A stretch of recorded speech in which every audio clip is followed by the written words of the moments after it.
Triple star mark करेंगे जी, limited लाभ। अगर आपने किसी को कन्विंस करना है कि सर कंपनी खोल, बिकॉज आप सारे क्या हैं, कंपनी सेक्रेटरी, ठीक है जी, आप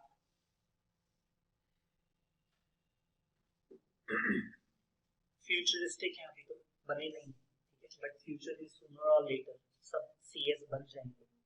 और सीएस की जो सर्विसेज हैं they are only for the company, आप किसी और के किसी भी काम के नहीं है, कोई और जन आपके लिए किसी काम का नहीं, ठीक है।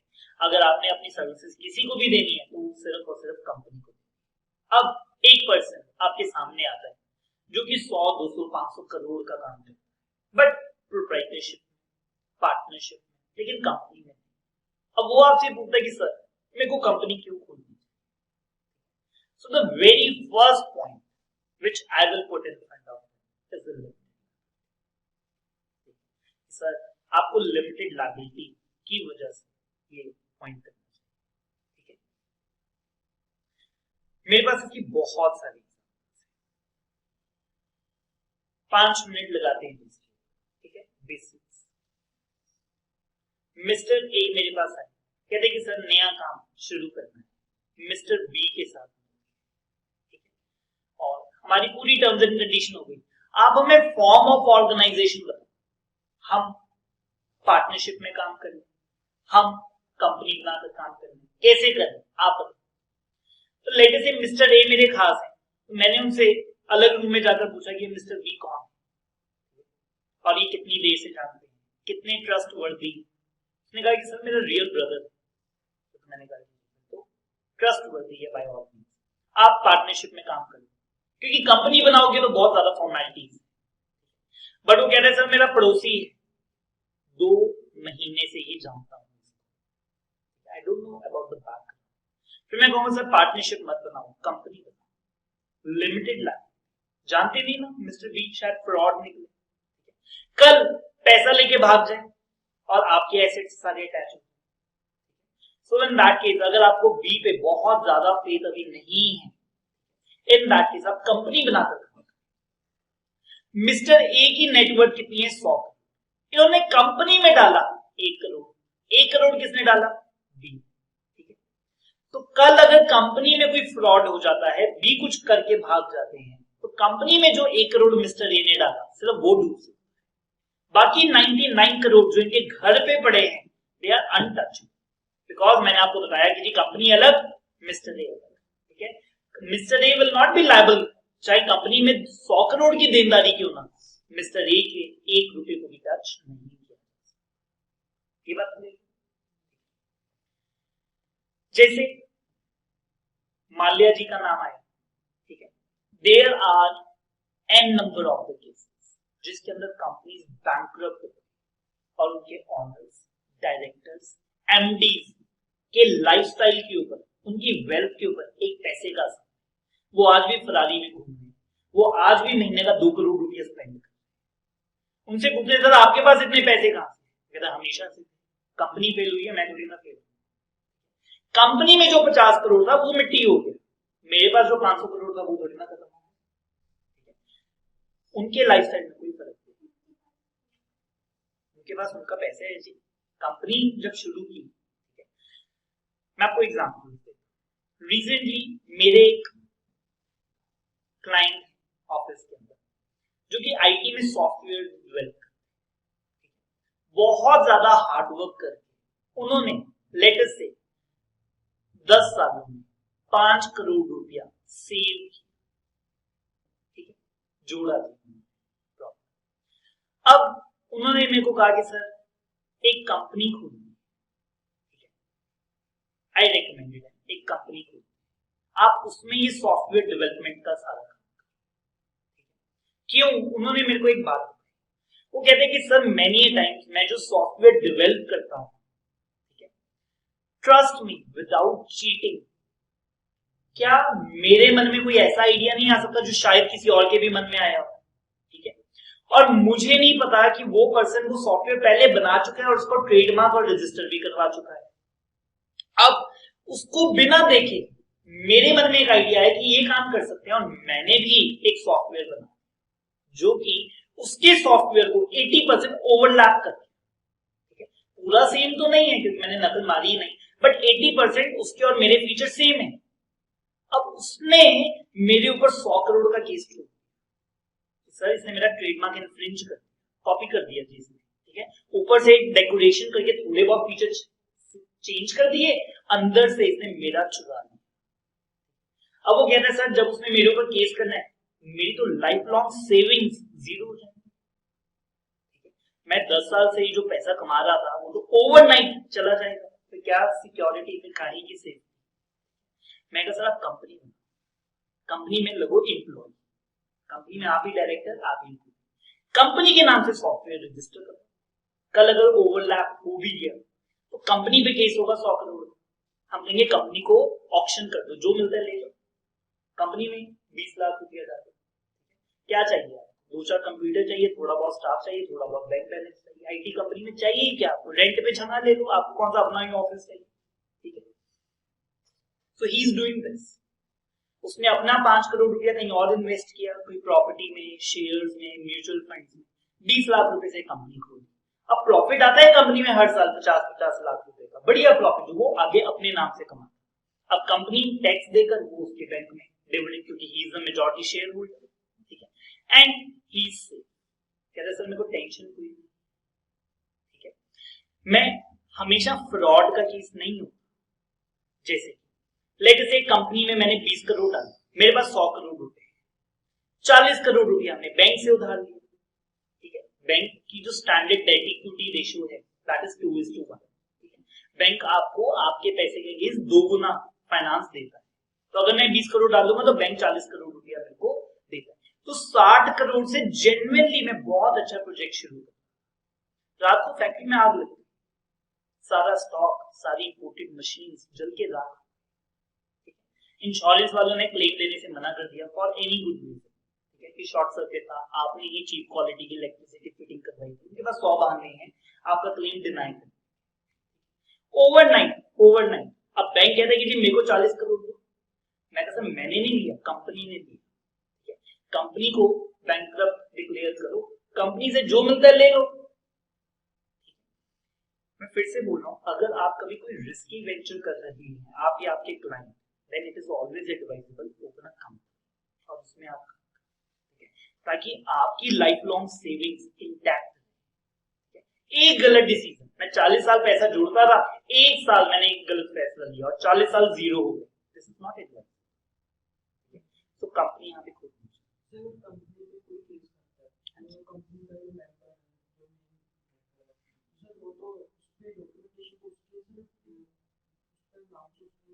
बिल्कुल भी कंपनी के नाम से केस होगा, उसके पर्सनल नेम से कैसे केस? कोई नहीं सकता, कोई नहीं सकता, ठीक है। अनलेस एंड मैं आपको पढ़ाऊंगा lifting the corporate will, that is the case of fraud, ठीक है। फ्रॉड के केस में मैं कहूंगा कि सर कंपनी और ये पर्सन एक ही जगह। अब आप ये कह के नहीं बच सकते कि सर कंपनी, फिर तो मैं कंपनी खोल लूं, कंपनी में 100 करोड़ का लोन लूं, 100 करोड़ अपने प्राइवेट अकाउंट में ट्रांसफर करूं और कंपनी को कहूं कंपनी को भी कंपनी से ले लो जो पैसे मिलते हैं। तो डायरेक्ट पता लग रहा है कि जी आपने अपने पर्सनल अकाउंट में कर लिया, फिर तो पढ़ने की जरूरत ही क्या है, फिर तो यही करेंगे सारे, नॉट प्रॉब्लम, ठीक है। फ्रॉड का केस होगा फिर आप पकड़े। बट मैं आपको जो सारी एग्जांपल बता रहा हूं बड़े जेन्युइन केस बता रहा हूं, ये जेन्युइन बिजनेस रिस्क जिनको मैं डॉज कर सकता हूं कंपनी फॉर्म को। Limited liability, very very very, the privilege of the limited liability for the business debt is one of the principal advantage of doing the business under the corporate form of organization.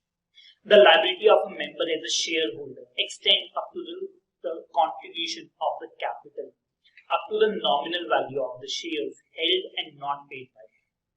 वैसे बता देता हूं आपको, वो कहता है कि अगर आपके पास एक कंपनी में 20 लाख रुपए के शेयर्स और वो फुली पेड, आपसे 1 रुपया भी और नहीं मांगा जा सकता, चाहे कंपनी के 100 करोड़ रुपए शॉर्ट पड़ रहे।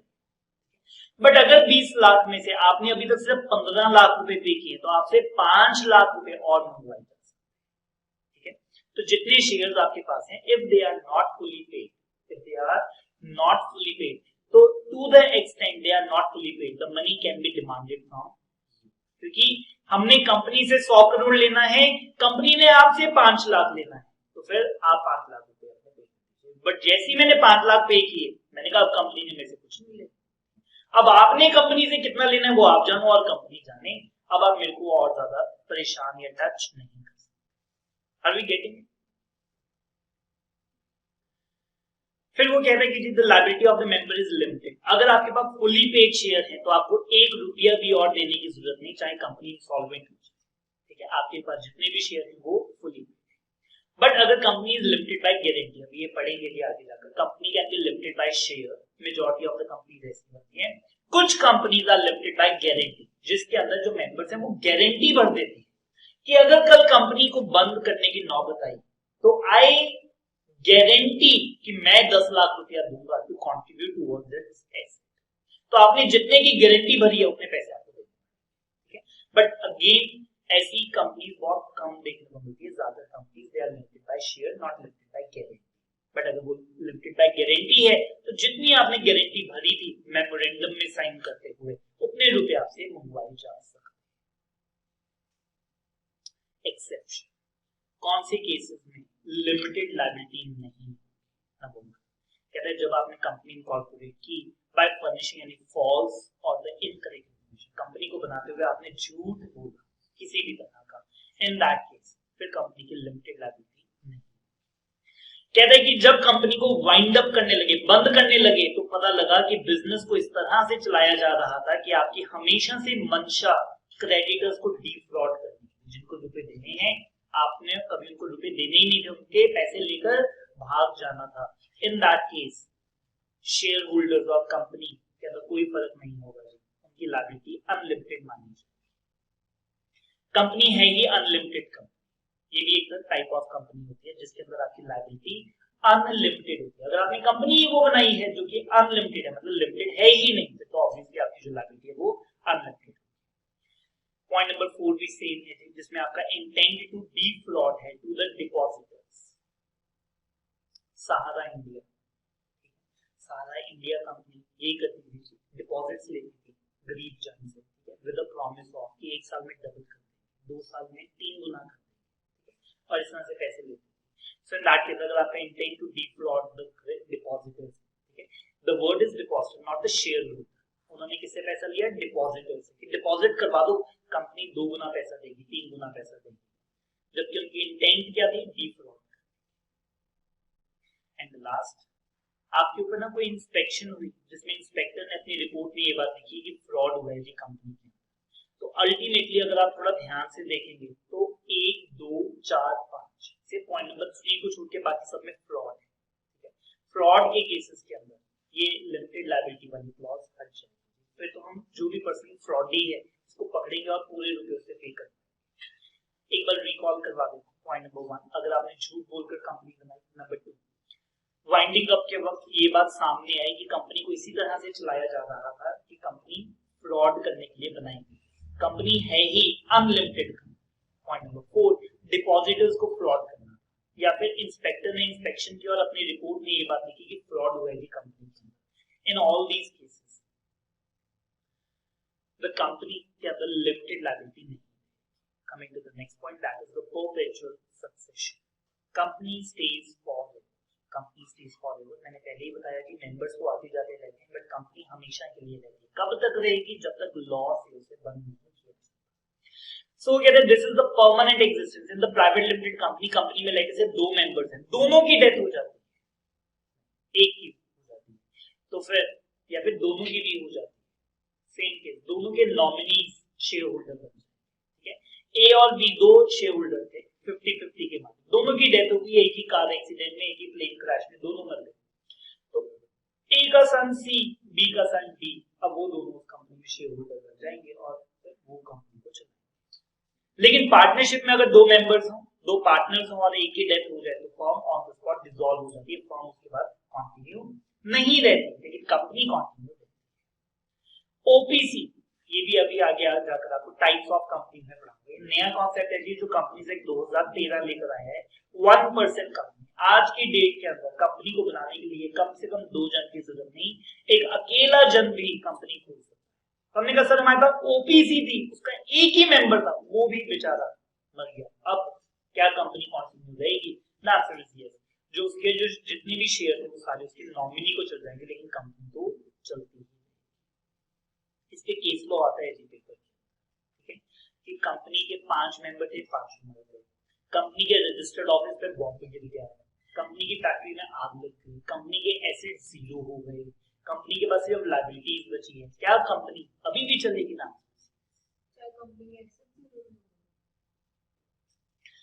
Members may come, members may go, but the company goes on forever. Even if all the members of the company die, still the company will. And when a company takes birth by following one procedure of the law, ठीक है, तो वो कहते हैं कि company existence से जाएगी भी कैसे? By procedure of the law, that is जिसको हम बोलते हैं binding का।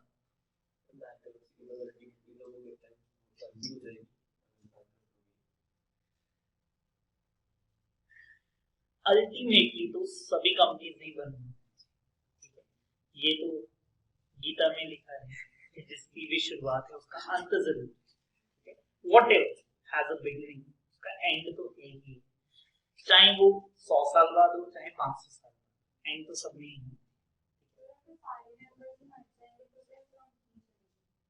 सालों के शेयर उनके नॉमिनीज को, ठीक है, जैसे 10 मेंबर थे, 10 के जो बच्चे थे, बीवी थे, उनको कोई भी अगर इन्वेस्टर है और किसी ने वो पहले मतलब साइन करके कि मैं नॉमिनी है, नॉमिनेशन क्लॉज के ऊपर सबने भरा होता है। आजकल बैंक्स में तो मैंडेट, ठीक है, आपको नॉमिनी एलआईसी करवाते हैं, नॉमिनी बताना जरूरी है, उसका केवाईसी देना भी जरूरी है, ठीक है, क्यों पैसे किसको देने बाद में डाउट ना हो, ठीक है। सो इन दैट केस, लेकिन अगर आप कहते सर मैंने नहीं भरा नॉमिनी, अब हिंदू लॉ के हिसाब से देखेंगे हु इज योर सक्सेसर, उस हिसाब से उसको सारी प्रॉपर्टी आपकी वेस्ट हो जाएगी। अभी तो हिंदू लॉ कंपनी लॉ फिर से बता, नॉमिनी है तो गवर्नमेंट के पास ही जाएगी ना, अगर कोई भी नहीं है आप क्या लिख सकते, इवन इन फिर आपकी विल होनी चाहिए, आपको बताना पड़ेगा कि आपके मरने के बाद आपकी प्रॉपर्टी का क्या है। बड़े लोग दान में दे जाते हैं, रिलीजियस इंस्टीट्यूशंस को दे जाते हैं। Even if the office of the company is bomb, still the company is alive in the records of the arms. Separate property already पढ़ चुके हैं, कंपनी की प्रॉपर्टी अलग और उसकी मैनेजमेंट की property. Transferability of the shares, very good, very good.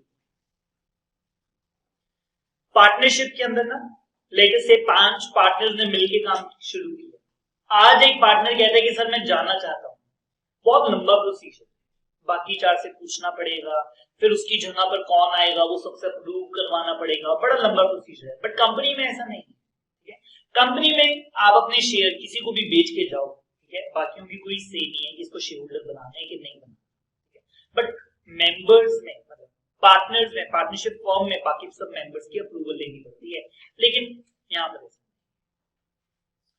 अच्छा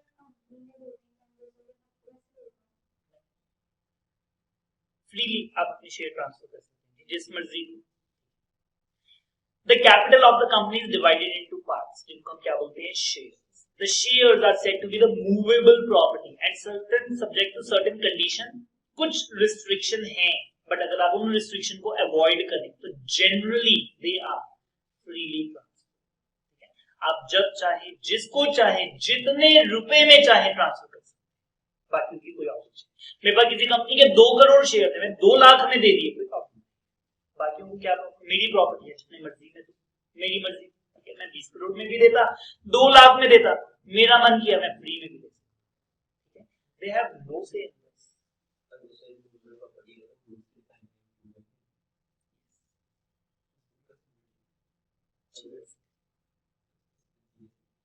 अगर मैं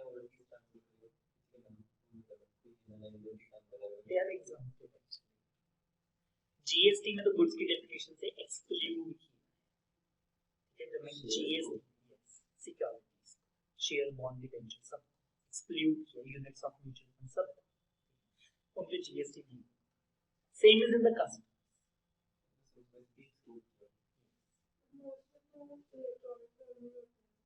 doesn't change.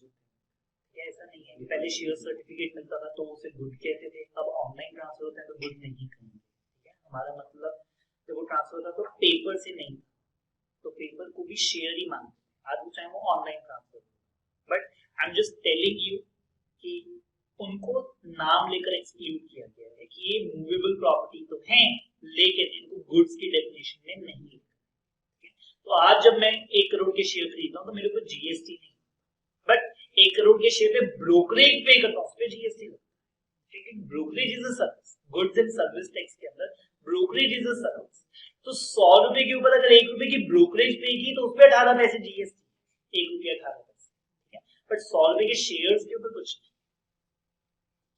In the most of the listed companies, the shares are transferable through the electronic. Listed companies में तो शेयर आजकल आप ऑनलाइन खरीद भी सकते हैं। सब नहीं हो गया। yes. अब डीमैट से ही ट्रांसफर हो सकते हैं, चाहे प्राइवेट लिमिटेड कंपनी भी हो चाहे लिस्टेड ना। There are restrictions with respect to the transferability of the shares of the private limited company, जो कि हम अगले चैप्टर में करेंगे। प्राइवेट लिमिटेड कंपनी में ना एक स्टेप ज्यादा। ठीक है, आपको अभी बता देता हूँ एक लाइन।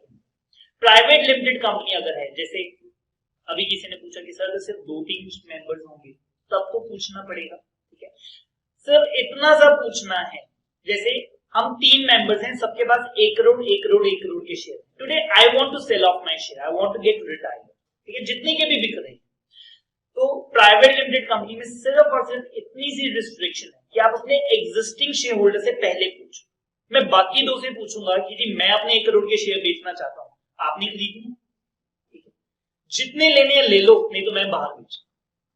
बस उसमें ऐसा है कि उनसे पहले पूछना पड़ेगा कि आपने खरीदने। अगर वो कहते हैं कि हमने खरीदने, आपने मेरे को तो पैसे चाहिए।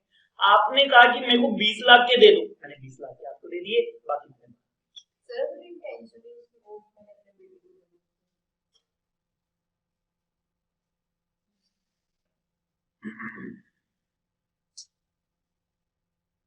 कर सकते हैं, बट पहले एग्जिस्टिंग शेयर होल्डर से पूछना। चलिए आगे, कैपेसिटी टू सू और बी सूड। फाइन, ये भी हमारा बिल्कुल डन सही है। Can I skip? Very easy. Contractual rights, company अपने नाम से कॉन्ट्रैक्ट में एंटर कर सकती है, सू भी हो सकती है, सू कर भी सकती है। इसमें 2 पॉइंट इन्होंने ऐड किए, वो मैं रीड कर देता हूं। शेयर होल्डर कंपनी के नाम से कॉन्ट्रैक्ट नहीं कर सकता। शेयर होल्डर कंपनी के केस को एनफोर्स भी नहीं कर सकता। किसी पर्सन ने कंपनी से कॉन्ट्रैक्ट किया कि आप मेरे को गुड्स दो, मैं आपको 1 करोड़ रुपया दूंगा। ठीक है, कंपनी ने गुड्स दे दिए, अब वो कंपनी को 1 करोड़ रुपया दे नहीं, शेयर होल्डर चला गया उस पर केस करने। आप कंपनी आए ना केस करने, आप क्यों आए? तो कहते हैं share holder can not enforce the contract made by his company. Company को एनफोर्स करवाना पड़ेगा। क्या कंपनी भी अपने नाम से केस कर सकती है? ऑब्वियसली कर सकती है, कंपनी ही कर। वाइस वर्सा, शेयर होल्डर को सू भी नहीं किया। कंपनी ने कोई डिफॉल्ट किया तो कंपनी पे केस करो, शेयर होल्डर पे केस नहीं।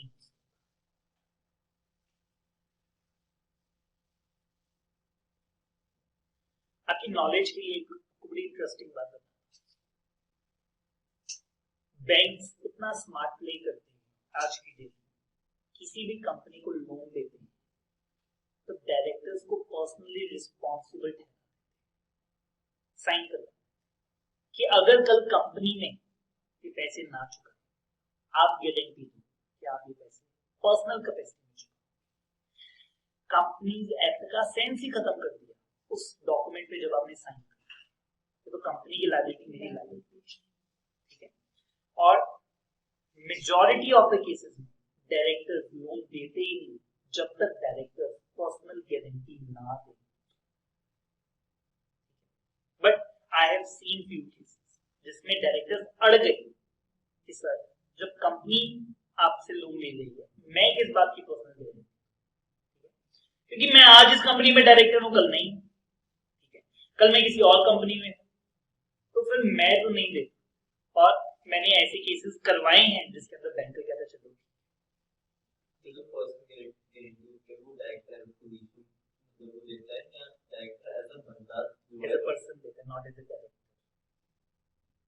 Limitation of the very good.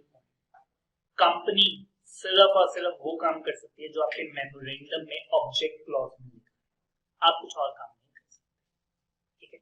Let us से वहां पर लिखा है कि आप गाड़ियां बेच के अपना प्रॉफिट करो, बीच में आप शू ट्रेडिंग करने लगे, कैनॉट डू, कभी नहीं सकते, क्योंकि आपके मेमोरेंडम में ये बात लिखी है कि कंपनी सिर्फ और सिर्फ कार्स और एलाइड सर्विसेज और ट्रेड कर सकती है उससे रिलेटेड, ठीक है।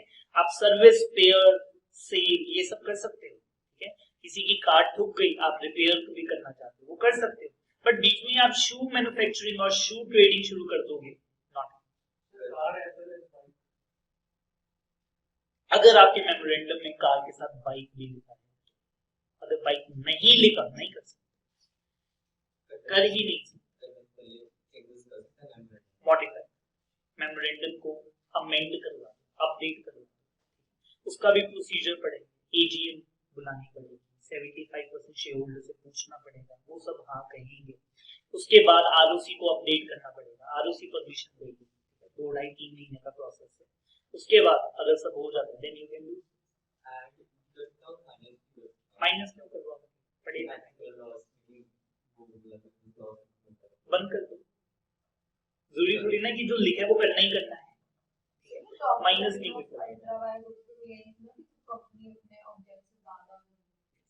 That is the doctrine of ultra vires. जो आपके मेमोरेंडम में लिखा है beyond you cannot, आप उसे कुछ कर ही नहीं सकते। So company cannot go beyond the powers stated in the memorandum of association, इसको हम short में MOA कहते हैं। The MOA of the company regulates its power and fixes the objects of the company. सिर्फ कंपनी वही काम कर सकती है जो उसके ऑब्जेक्ट क्लॉज में लिखा है। Separate management obviously. Companies administered and managed by its managerial personnel. जरूरी नहीं है कि ऑनर्स ही मैनेजमेंट, जैसे टाटा में ये बात की हमने, इन्फोसिस में ऐसा किया हमने, ठीक है। जो ओरिजिनल शेयरहोल्डर, जो फाउंडर्स थे, दे गॉट रिटायर्ड, कहते हमने बहुत काम किया है, कंपनी को कहां से कहां लेकर गए, बस अब और वी वांट टू रिटायर, तो उन्होंने बाहर से बहुत बढ़िया कोई एमबीए मैनेजमेंट का कोई पर्सन को अपॉइंट किया और कहा कि you run the show. Owner आज भी हम, ऑनर आज भी हमें 80% शेयर आज भी मेरे पास, बट अब मैंने एक्टिवली पार्टिसिपेट नहीं किया। You run the show, company है 1000 करोड़ की, आप मैनेज, प्रॉफिट होगा मेरे को बिलोंग, बट कंपनी चलाओ। जनरली ऐसा नहीं होता कि जो ऑनर्स हैं they are actively involve in the company, but there are cases जिसके अंदर owners and the management wish to different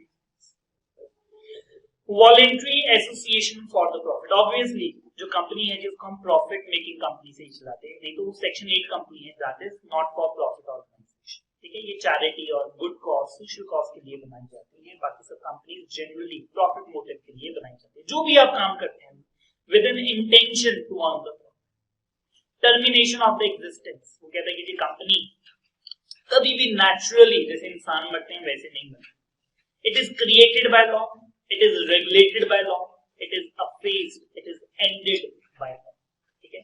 law से ही बनती है, लॉ से ही चलती है, लॉ से ही खत्म। हमने